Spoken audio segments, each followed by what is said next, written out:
할렐루야. 우리 은혜 받을 말씀 베드로전서 2장 18절에서 25절입니다. 베드로전서 2장 18절에서 25절 교독하도록 할게요. 베드로전서 2장 18절에서 25절 제가 한 절 읽고 여러분이 한 절 읽고 마지막 절 같이 읽도록 합니다. 사환들아, 범사에 두려움으로 주인들에게 순종하되 선하고 관용하는 자들에게만 아니라 또한 까다로운 자들에게도 그리하라. 부당하게 고난을 받아도 하나님을 생각함으로 슬픔을 참으면 이는 아름다우나 죄가 있어 매를 맞고 참으면 무슨 칭찬이 있으리요. 그러나 선을 행함으로 고난을 받고 참으면 이는 하나님 앞에 아름다우니라. 이를 위하여 너희가 부르심을 받았으니 그리스도도 너희를 위하여 고난을 받으사 너희에게 본을 끼쳐 그 자취를 따라오게 하려 하셨느니라. 그는 죄를 범하지 아니하시고 그 입에 거짓도 없으시며 욕을 당하시되 맞대어 욕하지 아니하시고 고난을 당하시되 위협하지 아니하시고 오직 공의로 심판하시는 이에게 부탁하시며 친히 나무에 달려 그 몸으로 우리 죄를 담당하셨으니 이는 우리로 죄에 대하여 죽고 의에 대하여 살게 하려 하심이라. 그가 채찍에 맞음으로 너희는 나음을 얻었나니 너희가 전에는 양과 같이 길을 잃었더니 이제는 너희의 영혼의 목자와 감독 되신 이에게 돌아왔느니라. 아멘. 또 만나서 반갑습니다. 우리 옆 사람 인사합니다. 또 만나서 반갑습니다. 자, 오늘은 우리 지난 시간 이어서 우리 2장 18절 말씀을 강의에 들어갑니다. 오늘 본문에 보면 이 내용은 종들, 사환이라기도 하고요, 노예라기도 하고요, 종이란 말을 같이 썼는데 이 사환이나 종, 노예에게 권면하기를 예수 믿는 사람들은 노예가 예수 믿을 때에 자기 주인이 예수를 믿는 사람이든 안 믿는 사람이든 선한 주인이든 아주 악독한 주인이든 간에 그 주인의 말에 너는 무조건 순종하라. 이 베드로의 권면의 내용이에요. 그 당시에 로마에는 그 인구의 로마가 안에 사는 사람이 인구의 3분의 1이 노예였답니다. 종들. 근데 그 당시 노예 종은 이렇게 대접받는 종도 있어요. 왜? 그 안에 음악을 잘하는 사람이 종으로서 그 집에 음악을 가르치고 또 공부를 많이 한 사람이 그 주인집에서 공부를 가르치고 또 지배인 여러 가지 아주 이렇게 그 안에서 상당히 종으로서 굉장히 대접을 잘 받고 사람도 있었지만 일반 사람들은 노예니까 그 나라 법은 어떻든 이 주인이 기분 따라 감정이 기분 따라 막 난폭해 줄 수 있잖아요. 그런 문제를 당하게 될 때에 그래서 주인을 잘못 만나 진짜 어려움을 당하는 그런 사람들이 있었다. 그러니까 이 베드로가 보낸 편지는 그 당시 교회 안에 노예들이 상당히 많이 와 있었죠. 그러니까 그 노예들 사원들에게 너희들이 주인에게 억울한 일을 당해서 그 너무 억울하게 생각하지 마라. 왜? 너희들이 잘 참고 견디면 이것은 우리가 너희들이 참을 수 있는 것은 우리 예수님이 어떻게 고난당하셨나? 그분이 죄를 지어 고난당했느냐? 아니지 않더냐? 그분은 묵묵히 그 고난당할 때 싸우더냐? 대적하더냐? 그러니 당연히 우리들 주님을 생각하면서 너희들이 이걸 잘 참고 견뎌내봐라. 그러면 하나님이 그를 굉장히 기뻐하시고 이것이 하나님이 영광 돌린 일이라 이렇게 가르치는 거예요.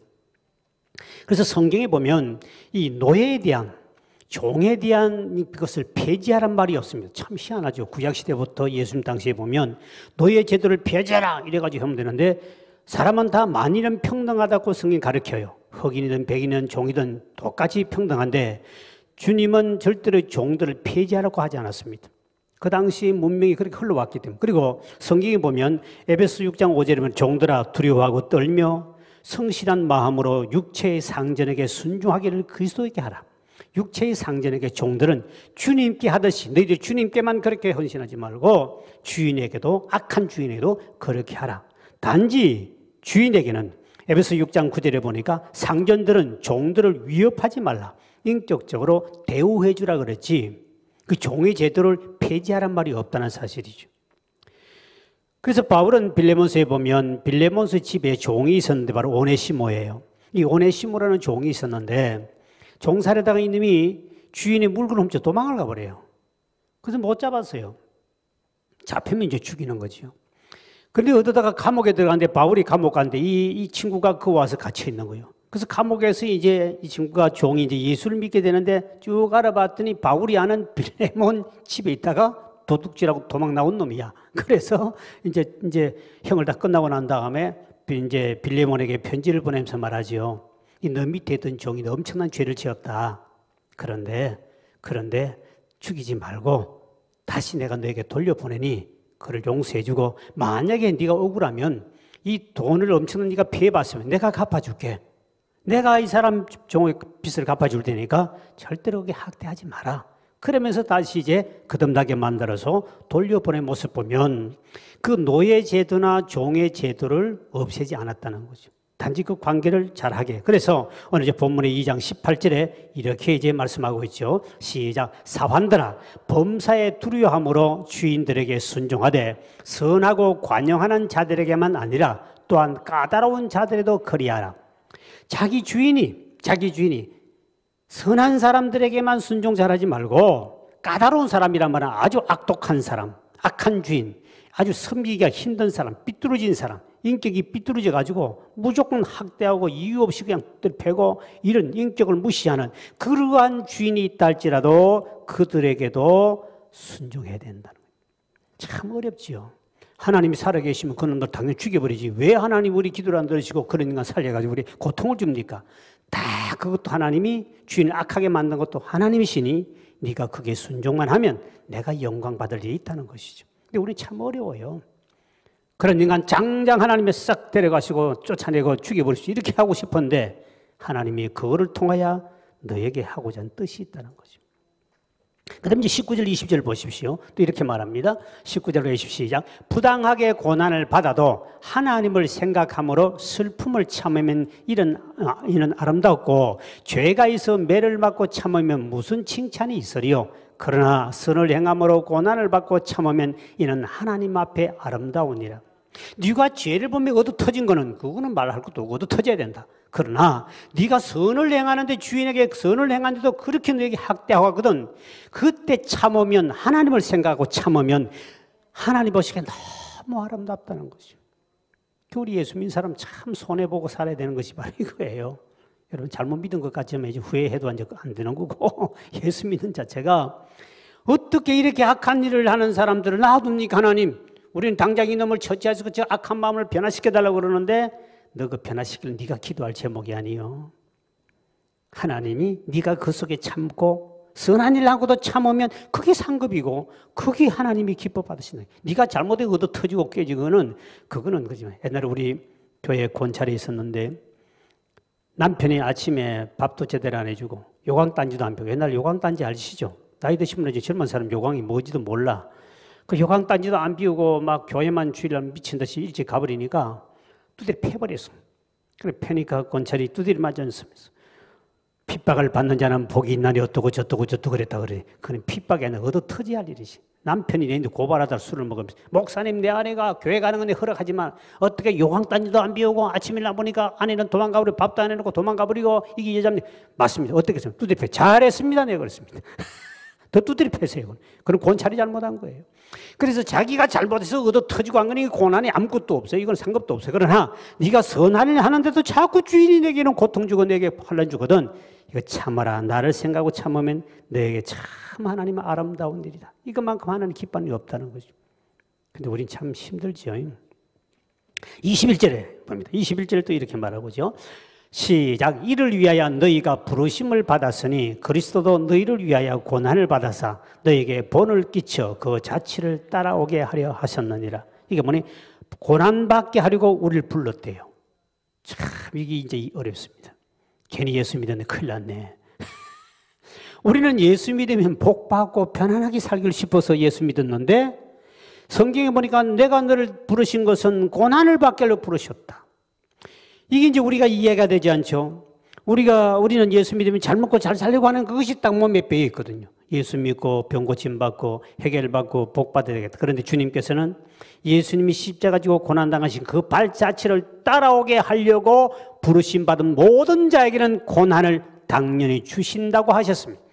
근데 여러분 이제 다시 도망도 못 가고 큰일 났습니다. 이제 어떻게 합니까? 고난의 길에 접어든 예수 믿는 순간부터 고난이 찾아온다는 것이죠. 문제 해결되고 뭐 응답받고 병고침만도 있지만 예수님의 고난의 발자취, 예수님은 죄도 없으시고 아무런 죄를 진지도 없는데도 그분은 십자가를 지고 골고다를 향하여 피와 땀을 흘리면서 마지막 가서 우리 위해서 죽기까지 하신 그 고난의 발자취를 우리가 따라가야 된다. 이게 베드로가 처음에는 이해가 안 되는 사람이 베드로가 어찌 보낸 편지거든요. 베드로는 예수님 말을 나 이제 예루살렘 가서 고난받고 십자가에 죽을 거야. 그때 누가 감히 예수님을 건드립니까? 하고 막 큰 앞장섰죠. 그러면서 지가 먼저 뒤에 가서 예수를 3번까지 부인해버리죠. 고난이 싫거든요. 고난 뒤에 도망가잖아요. 그러다가 베드로가 이제 완전히 변화됐습니다. 이제는 주님을 위해서 나는 당연히 고난받기를 각오된 사람이고 감옥이든 어디든 간에 그것을 절대로 피하지 않고 나는 당연히 주님이 따라가는 그 발자취를 따라가겠다. 이게 베드로의 고백이 이제 바뀌어버린 겁니다. 우리도 처음엔 베드로가 이 말하기 전처럼 우리도 예수 믿고는 복 받을 줄 알았는데 예수 믿고 난 다음에 복이 없고 실제 고난이 딱 따라오면 이제 문제가 생기죠. 미국의 16대 대통령이었던 아브라함 링컨은 흑인들 법적으로 해방을 시켜줬지요. 이것 때문에 반대파에 의해서 그 암살을 당합니다.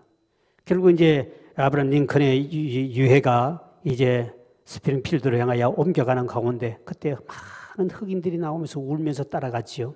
그러면서 한 여인이 자기 아들을 붙잡아 아들아 내 아들아 잘 봐두어라.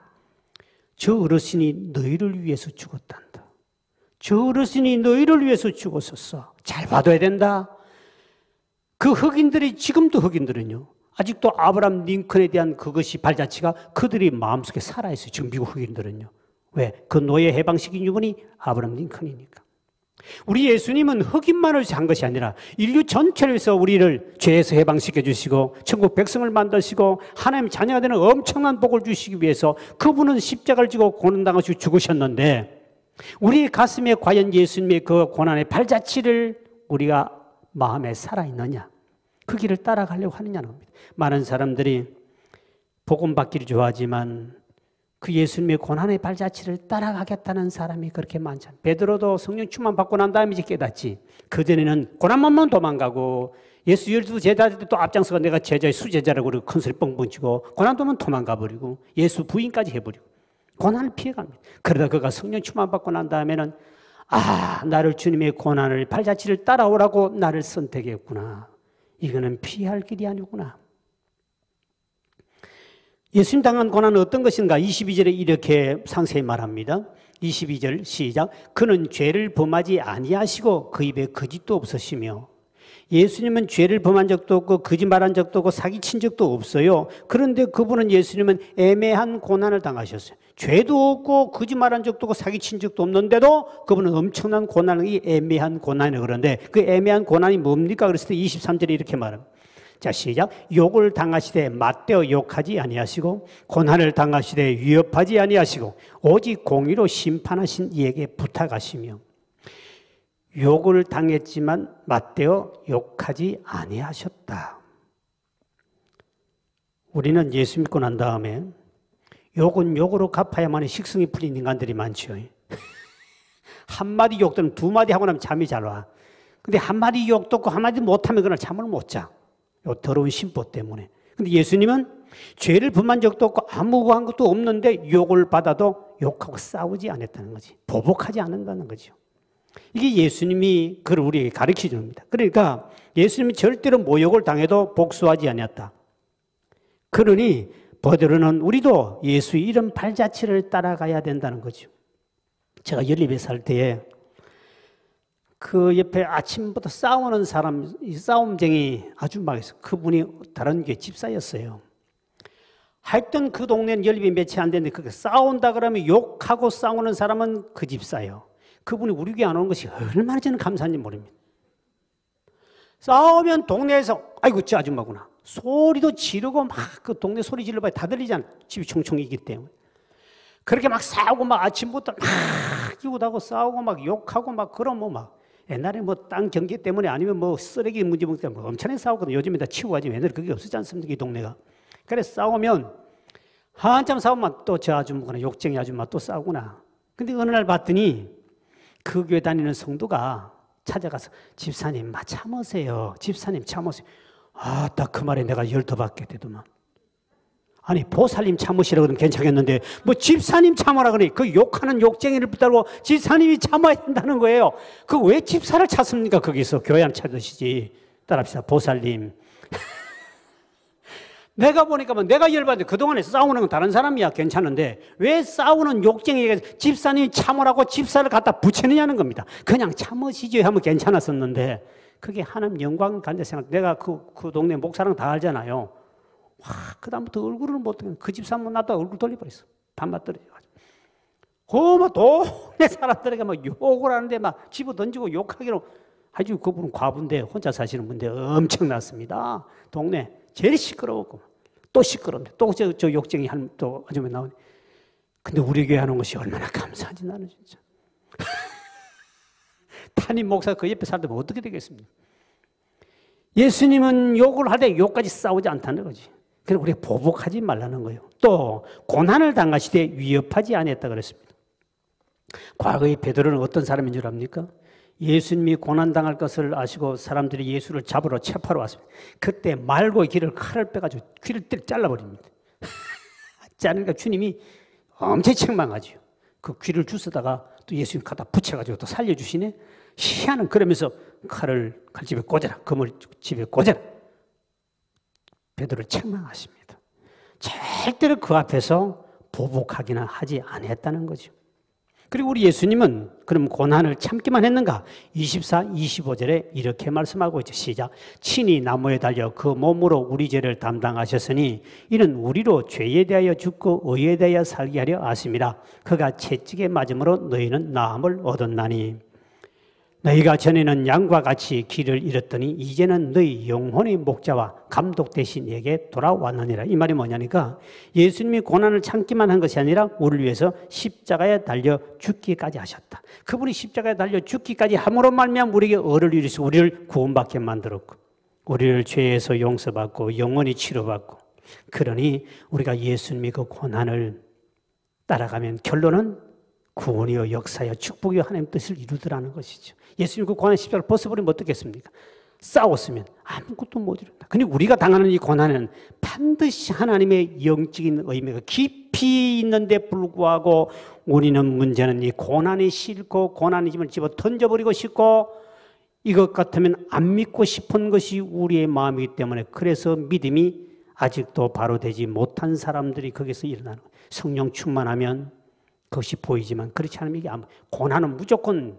그래서 우리 예수 믿다가 좋은 일이 생길 때는 잘 믿어요. 문제 없을 때는 교회도 잘 나와요.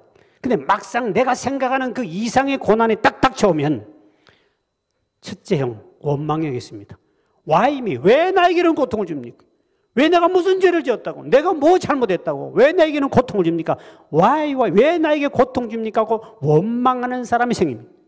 또 어떤 사람은 하나님을 부인합니다. 이제까지 주님이 살아계신다고 믿었지만 이제 죽었군요. 당신이 살아있다면 왜 내 아들이 죽어가는데 안 살려주고 죽입니까? 당신이 살아있다면 왜 우리 사업이 부도나게 합니까? 내가 그렇게 많이 기도했는데 당신이 정말 살아있다면 내 이 고난을 없애달라고 기도했는데 왜 응답도 없습니까? 그때 하나님을 부인하는 사람이 있어요. 하나님을 원망하는 사람, 하나님을 부인하는 사람. 그런데 우리가 지나보면 나에게 다가오는 모든 시련과 시험이 이것이 고난을 당할 때는 참 힘들고 하나님의 뜻도 알지 못하고 참 어려워요. 진짜 힘들지만 그리고 그 고난을 이겨내고 참고 나고 나면 뒤에 가서 하나님의 은혜를 깨닫게 되더라는 것이죠. 그래서 이게 참 어려운 거예요. 처음부터 고난부터 딱 보러 결론이 딱 보이면 괜찮은데 그것이 안 보이고 갑작스럽게 고난을 딱 당하면 원망 아니면 하나님을 부인하든지 하나님을 데리고 덤비든지 그러다가 안 되면 응답 없으면 치워버려 교회 떠나가거든요. 대개가 여기서 커트라인에 이제 교회에서 떨어지는 것을 쭉쟁이라고 이제 다 쫓아버려요. 그걸 끝난 거예요. 그런데 이런 속에서도 꾹 참고 이를 악물고 정말 피를 흘리며 참았더니 뒤에 갔더니 이야 그래서 하나님 내게 고난 주셨구나. 제가 예수 믿고 실패도 하고 때는 어려움 당하고 죽음도 몇 번 당하고 개체감에서도 자식도 죽다가 살았고요. 저도 죽다가 몇 번 살아나고 이런 고난 속에서 그때 나도 주의 종이지만 원망이 나오더만 그때 하나님 부인하지 않아요. 하나님 나는 이런 고난 주면 나는 목사는 안 하고 장로를 하겠습니다. 나는 그 정도 괜찮았었죠. 장로까지 하겠다고 그랬으니까. 목사는 하지만 장로는 하겠습니다. 근데 내가 이거는 못하겠습니다. 왜 이런 고난을 줍니까? 하고 처음에 원망을 나오더니 좋습니다. 오늘 내 결정 낼게요. 이렇게 하나님이 살아있는 걸 내가 체험했기 때문에 그거는 부인 못하는데 내가 상상을 할 수 없는 자식이 차 밑에 들어가가지고요 100m 이상 끌려갔으니 생각해 보십시오. 러망 석류차 밑에다가 이게서 100m 이상 뒷백을 해서 가버려 4바퀴 속에 들어가서 100m 갔습니다. 이거는 여러분 과학으로도 증명할 수 없는 이야기입니다. 그때 나는 딱 정신이 바짝 차인 거는 오늘부터 모든 거나 장로 될게요. 왜? 하나님 살아계시면 난 몇 번 체험했기 때문에. 근데 그 고난을 겪고 난 다음에 뒤에 참 그래도 꾹꾹 하나님 앞에 기도하며 참고 지나갔더니 그 뒤에 받은 은혜는 상상을 초월하는 100년 믿어도 못 믿는 하나님의 놀라운 은혜를 체험하게 되는 거죠. 그것이 바로 다니엘과 사드락과 메사가 아벳노고와 여러 알르지 세 친구도 불 속에 들어갑니다. 그 불 속에 들어가 가지고 머리카락 하나 거슬림 없듯이 그 말씀을 제가 알잖아요. 하나님의 음성이 내게 돌려기를 네 자녀의 머리카락에 기름이 묻었기나 먼지 하나 묻었으면 내게 이야기하라. 나는 너를 보호하고 있다. 그때 무릎 팍 꿇고 주님 이제부터 내가 어느 것도 죽음을 두려워하지 않겠습니다. 그때부터 간이 배 바깥에 나와버렸습니다. 그렇게 박해가 많고 안에도 있고 핍박이 많아도 조금도 두려움이 없는 이 믿음은 사자굴에 던짐을 당해서 살아나온 다니엘 아니고는 사드락과 메삭 아벳노고 불 속에 들어갔다 살아나온 사람 아니고는 절대로 체험할 수 없는 하나님, 확 살아계신 하나님, 그냥 적당하게 있는 하나님이 아니라 절대로 죽음은 하나님 손에 있다는 걸 확실히 믿기 때문에 거기서부터 1%도 두려움이 없습니다. 그 믿음은 어떤 관계도 고난은 아니고는 절대로 체험할 수 없는 그때 저 믿음이 확 일어나서 교회가 오늘날 이렇게 남양주신 제장 큰 교회로 하나님이 세워주신 것이죠. 그 믿음은 억만불이 아니라 로또 복권 1000개 걸린 것보다 더 값진 나에게는 유산, 개장 재산이에요. 그래서 나에게 그 다음에 오는 고난마다 그 다음부터는 내가 원망하기나 싸우기나 하나님 앞에 하나님을 부인하지 아니하고 또 하나님이 복을 주려고 그러구나. 이제는 어떤 복을 줄지 궁금하다. 왜 나만 겪는 고난이냐고 원망 불평하지 마세요. 고난의 뒤편에 있는 주님이 주실 역복 미리 보면서 감사합시다. 고난의 뒤편에 있는 하나님의 축복이 뒤에 따라오고 있다. 이거를 보는 눈이 열리길 주의 이름으로 축원드립니다. 나에게 큰 고난이면 더 큰 복 줄 것을 나는 믿고 있어요. 이런 엄청난 죽음의 밑바닥까지 들어가 본 사람만이 체험하는 그것만이. 그래서 우리 고난은 참 어렵죠. 지나고 나면 엄청난 복인데 하나님 그래서 우리에게는 반드시 고난을 통과한 사람만이 큰 고난 통과한 사람이 큰 그릇이에요. 나는 어디 가도 간증 딱 들어보면 저분 저 고난 여러분 보십시오. 큰 주의 종들 들어보세요. 간증 들어보면 저는 딱 그릇을 딱 판결해. 저분은 그릇이 얼마다. 왜? 그 고난을 통과한 사람이기 때문에. 여러분 그 다니엘에 나온 사람 들어보세요. 그 엄청난 고난에 큰 고난을 당한 사람 큰 인물이에요. 이건 이미 합격받은 사람입니다. 거기서 주지 않고 포기하고 떠나간 사람은 그릇이 작은 거예요. 그래서 그 고난을 보면 간증만 들어보면 저분은 진짜 하나님이 크게 쓸 사람이야. 딱 보러 감 잡습니다. 지금은 비록 미약하지만 저분의 간증을 들어보니 큰 인물이야. 나는 다른 거 보지 않습니다. 끝으로 드러나는 거 뭐 믿는 척하고 뭐 이거는 전혀 주님과 관계없습니다. 저는 그 간증 속에 그 사람의 그릇을 보고 왜? 나도 그것을 체험했기 때문에. 그래서 우리 하나님은 우리를 예수 믿게 하고 난 다음에 반드시 고난을 통과해야만이 하나님의 사람으로 하나님의 일꾼으로 하나님이 원하는 사람으로 빚어간다는 사실입니다. 고난 없이는 절대로 하나님의 일꾼은 될 수 없다. 이거는 100% 믿어야 됩니다. 성경을 보십시오. 시편 119편 67절을 보십시오. 이렇게 말씀하고 있습니다. 시작. 고난 당하기 전에는 내가 그릇 행하였더니 이제는 주의 말씀을 지키니다. 고난 당하기 전에는 내가 그래도 예수 잘 믿는 거 알았는데 고난 한 번씩 당할 때마다 야 네가 그 믿는 거니? 그때 깨닫게 하시면서 또 한 발자국 한 발자국 하나님을 가까이 가는 것이죠. 예수 믿고 난 다음에 당하는 이 고난 과거가 아니라 예수 믿고 난 다음에 고난은 전부 다 내가 말씀으로 더 가까이, 은혜로 가까이, 주님을 더 가까이 가는 길인 줄 믿으시길 바랍니다. 그래서 고난이 올수록 하나씩 깨닫는 거예요.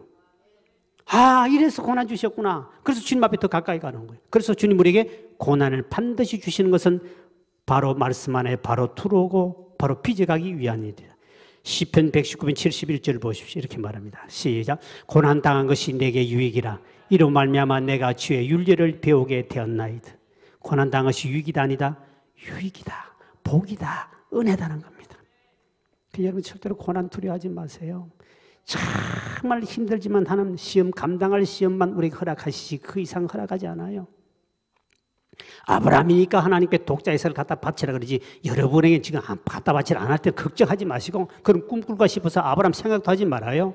하나님은 시험 당할 만한 사람에게 이길 만한 사람에게 시험 주지 초등학교 나온 놈 보고 대학교 시험지 갖다 놓고 오면 못하니 뚜디 패는 사람이 있겠습니까? 초등학생은 초등학교 시험지를 주는 거예요. 걱정도 팔자니 가지 마세요. 괜찮아요, 여러분. 여러분 보고 집하라 그래 안 할 테니까 걱정하지 마시고 또 교회 갔다도 집하라 그러면 어떻게 하냐. 이 걱정할 필요가 없어요. 그거 해봐야 시험들 인간들은 절대로 그 말 안 합니다. 하는 꿈에도 안 나타나고 계시도 안 줘요. 왜? 해봐야 순종 안 할 놈이니까.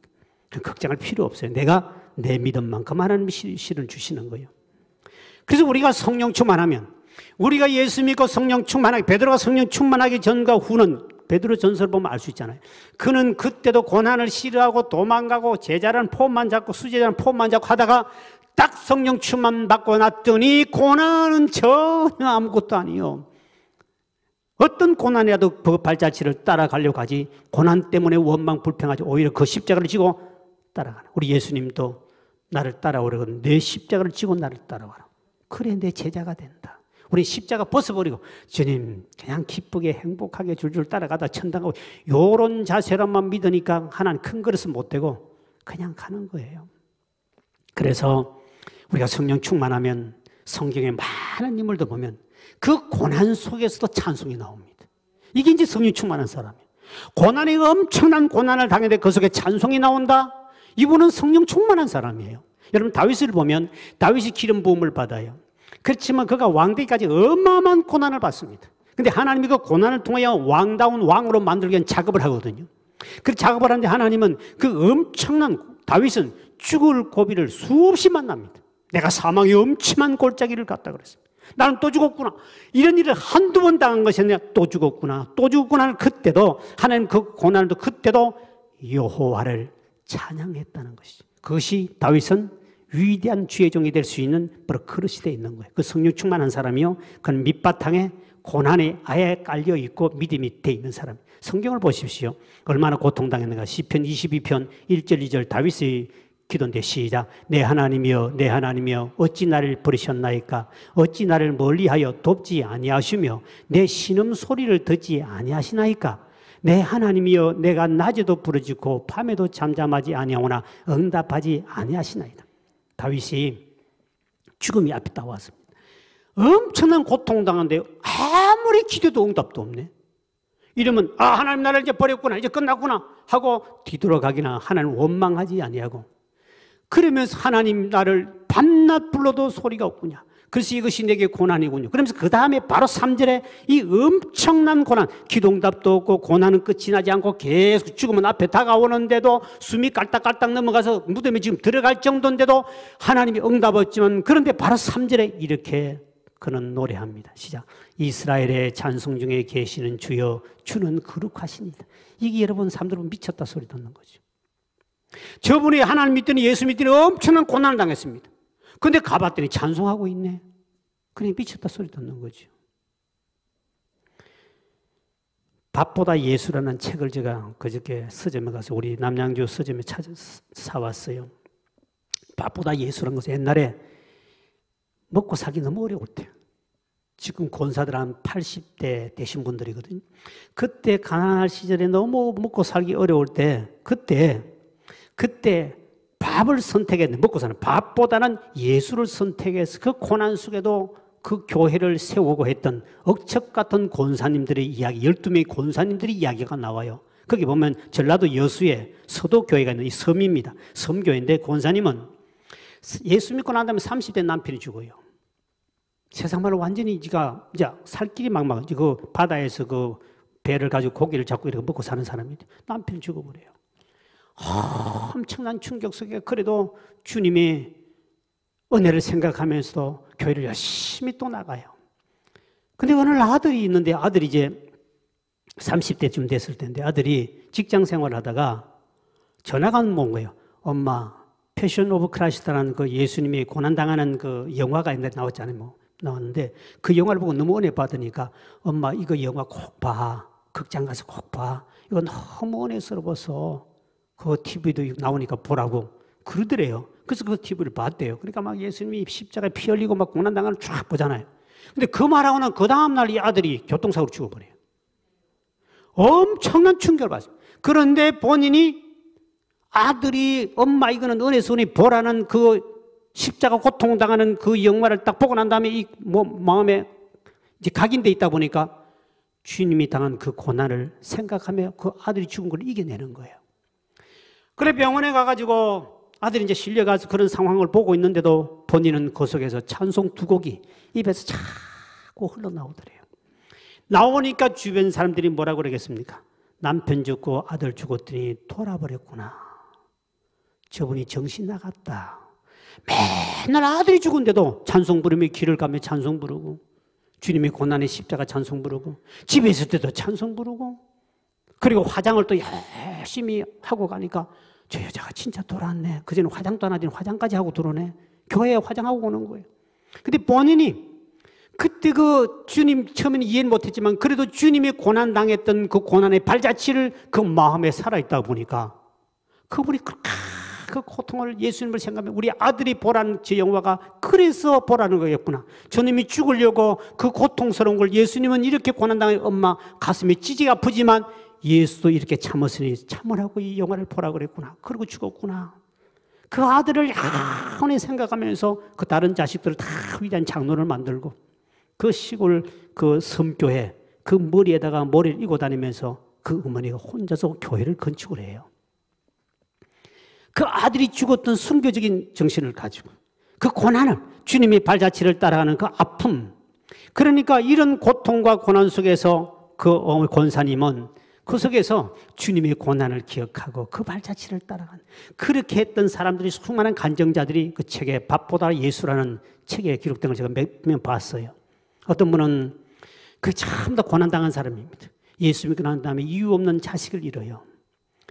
정말 마음이 고통스러워 힘드는데 너무너무 보고 싶고 자식이 보고 싶으니까 막 통곡하고 울고 있을 때 한 번도 하나님을 만난 적이 없는데 하나님이 찾아오셨습니다. 이제야 내 마음을 네가 이해하겠구나. 너 내 마음을 이해하니? 그래서 딱 치다 보니 하나님이 찾아오셨더래요. 그래서 보니까 나도 내 독자 예수를 죽었을 때 내 마음 네 이해하겠지. 이제까지 네가 믿은 건 헛믿음이 아니겠나. 내 마음을 이해하지 못하고 하나님 믿는 게 무슨 믿음이냐.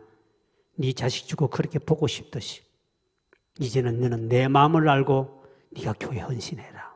그래서 그분이 권사님의 생명을 걸고 그 교회 섬교를 또 일으켜요. 이래가지고 자기 밑에 주의 종들을 만들어내는 큰 사역을 감당하시죠.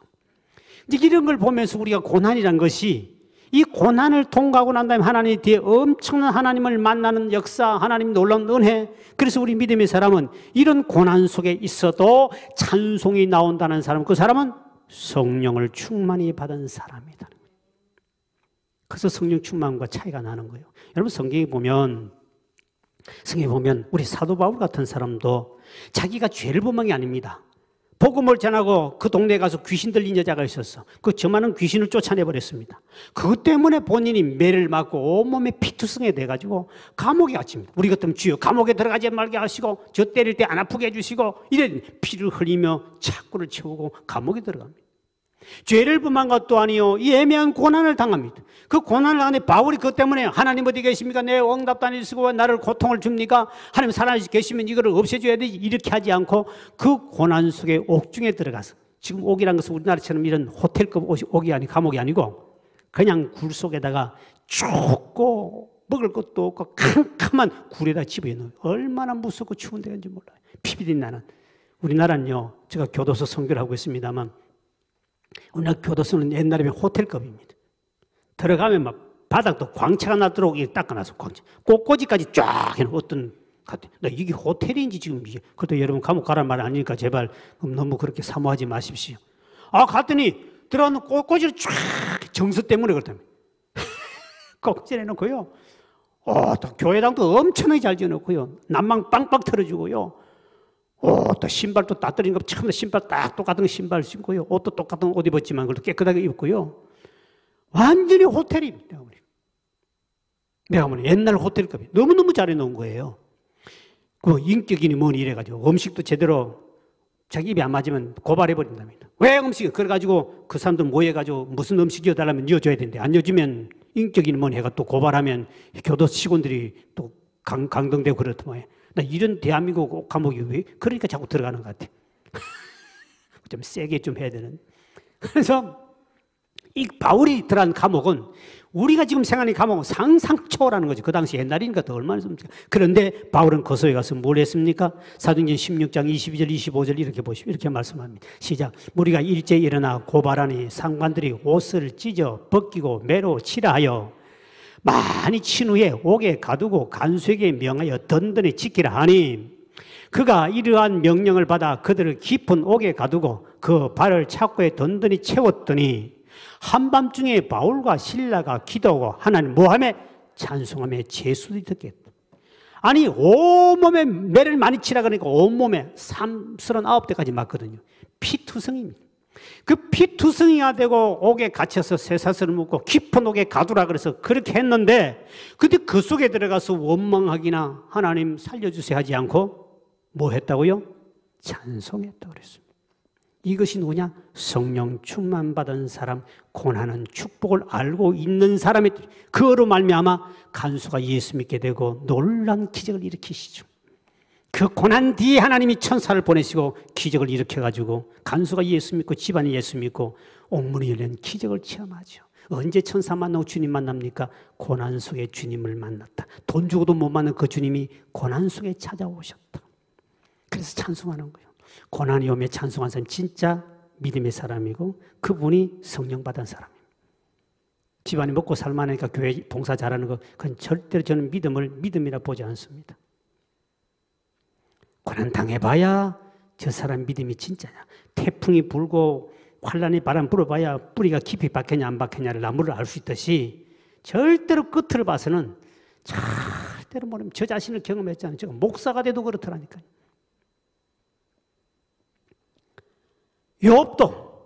욥은 자식이 10명 다 죽어버렸습니다. 하루아침에. 기절하지요. 죽지요. 한 명이 아니라 다 죽어버립니다. 재산 다 날아갔습니다. 그래도 잘못만 하는데 자기 몸에 덩창암까지 피부암까지 돌았습니다. 이제는 삼중고통을 당합니다. 이럴 때 주님 부인하지 않은 사람 어디 있습니까? 이런 엄청난 고난과 고통 속에서 욥이 한 일이 무언가? 욥기 1장 20절에 22절 이렇게 말씀하고 있죠. 시작. 욥이 일어나 겉옷을 찢고 머리털을 밀고 땅에 엎드려 예배하며 이르되 내가 모태에서 알몸으로 나와 싸운 적 또한 알몸이 그리로 돌아가올지라 주신이도 여호와시요 거두신도 여호와시니 여호와의 이름이 찬송을 받으실지어다 하고 이 모든 일에 욥이 범죄하지 아니하고 하나님을 향하여 원망도 하지 않았다. 자식 한 명만 죽어도 원망할 건데 자식 10명이 다 죽었어요. 원망 안 했어요. 죄 안 지었어요. 입으로 하나님하고 저주 안 했어요. 재산이 조금만 날아가도 왜 망하게 합니까? 안 돼. 싹 다 날아간데도 원망 안 하고 불평 안 했습니다. 몸이 조그만 병들기나 암병 걸려가지고 수술하는데도 그도 원망이 나올 건데 온몸에 덩창암으로 고치지 못한 몸이 썩어가는 상태인데도 삼중고통된 그가 원망을 뭐 했다고요? 찬송했다 그랬습니다. 주신이도 여호와시요 취하신이도 여호와라. 하나님이 내게 자식도 주신 분도 하나님이요 재산도 주신 분도 하나님, 건강 주신 분도 하나님인데 하나님이 가져가신 내가 누구를 원망하리오. 이게 성령의 사람이에요. 저는 고난을 당하고 난 일찍 고난을 당하기 때문에 저는 많은 목사들을 가르치는 종에서도 목회자를 가르치는 그 일을 하고 있습니다만 목사를 모이면 고난을 기쁘게 받아라. 고난은 돈 주고 샀어도 받아야 할 것이 고난인데 고난 없이 목회하는 사람은 100% 마지막 왕창 무너진다. 고난을 당한 사람은 절대로 그럴 일이 없다. 그 고난 속에 주님을 만났던 저는 그 간증이 100만 불짜리 간증보다 더 비싼 간증이에요. 저 같은 간증 가진 사람이 대한민국 목사가 몇 명 없어요. 나는 남들 간증 다 듣지만 내가 이야기를 다 해서 그 간증이 그런 간증하면 남들이 기절할 정도입니다. 안 믿어줄 정도로 그런 간증이 엄청나게 많지 않습니까? 제가 수준 따라 그 간증을 하는데 제가 당한 간증에 비하면 난 다른 사람 간증 들어도 별 그것이 오냐고 해서 왜? 내가 목회하면서 당하고 내가 예수 믿고 당한 고난은 진짜 엄청난 고난이었거든요. 근데 그 엄청난 곳 속에 하나님이 나를 만나주시고 역사했기 때문에 내가 이래도 비실비실해 보여도 속은요 다르다고요. 나를 그렇게 흑살 쭉댕이를 보지 마시고 어디 가더라도 아이 목사님 몸도 호리호리하니까 아주 배삼육이 같이 보는데 흑살 쭉댕이를 보는데 그렇게 보지 말고 나는 고난 그러면 저는 할 말이 내가 그 분위기 따라 말하지 진짜 그때 내가 당한 고난은요 그런 기적 하나님 직접 본 사람이 몇 명이겠습니까? 내가 고난 당할 때 직접 만나고 주님을 한두 번 만난 게 아니지 않습니까? 직접 만나고 직접 들었고 본 사람이 간이 얼마나 크겠어요. 그러나 그것을 이 현실에 맞게끔 제가 이렇게 해가는 뿐이에요. 그렇기 때문에 우리가 앞길에 고난이 오면 절대로 피하지 말자. 왜? 하나님은 나를 위해서 고난을 유익을 주기 위해서 보내셨다. 고난이 오면 원망도 하지 말자. 고난은 내게 영육간의 유익을 준다. 고난이 올 때 낙심하지 말자. 하나님 고난 때 나에게 더 가까이 오시고 내게 큰 기적을 보여준다. 고난이 올 때 오히려 감사하고 찬양하자. 그때 하나님은 기쁘게 여기시고 나에게 더 큰 은혜를 주신다. 오늘 참 우리 교우들이 이 코로나보다 1000배 더 무서운 것이 폭탄이 터지고 원자폭탄이 터지는데 오늘 터진데 내일 아침에 폭탄한데 그래도 주님 앞에 예배드리고 믿음 안에 죽으면 이래 죽어도 저래 죽어도 뭐 그 죽는 건 되고 정말 믿음의 각오를 가지고 이렇게 살아가는 성령 충만한 사람 하나님 마지막 때 이런 사람 보시고 기뻐하시고 예배 받으시고 복 주시는 것이죠. 오늘 우리 모두에게 앞으로 예기치 못한 고난이 올 때 주여 나 같은 사람에게 이런 고난을 주시니 감사합니다. 오히려 나는 여호와를 찬송하겠습니다. 이 단계에 갔던 오늘 이 찬양 예수님의 고난의 발자취를 따라가는 마지막에 주님께 기쁨이 되는 우리 모든 성도가 되시기를 주의 이름으로 축원드립니다.